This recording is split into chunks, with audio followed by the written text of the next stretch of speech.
The most asked question about what we do is what is life skills? So we'll take the short version of it.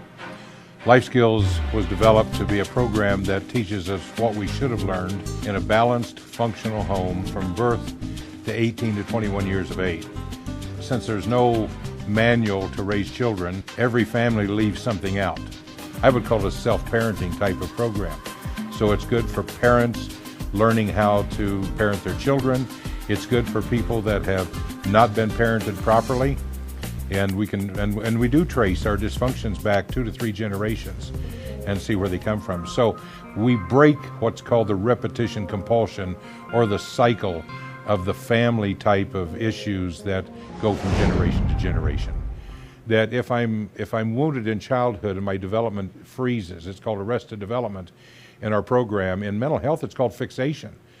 And at the point of the wound, then the brain stops operating, it stops moving forward and developing, and then we develop a pseudo-personality, but it's not the core. And so what happens is, if I'm wounded as a child, then I have a tendency to hate authority because I know I need it, but I don't want anybody to think that I'm a child. And so as an adult, we resist all authority. And so if you pressure me to change from the outside in, I will fight you desperately. One of the many questions that we get is, what will life skills do for a relationship? If I have been wounded in childhood, my relationship tends to be very shallow as a man.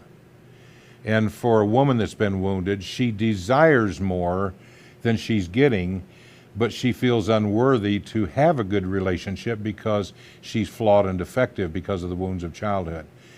And so what she does then is she sometimes yields her power, or she's attracted to a man who seems to be strong, but doesn't realize that abuse and strength are two different things. So, and the way the Life Skills program is set up is like dominoes. You tip the first one and it hits the second one. And give you an example of this, we had some people said, well, couldn't we rearrange the program? And I said, no, it's going to play just like it's been given. And it wasn't 3 months, and the director, and these were doctors from Harvard, and they said, we don't want to rearrange the program because when we're at the end of our class, all the questions that come up are answered in the next week.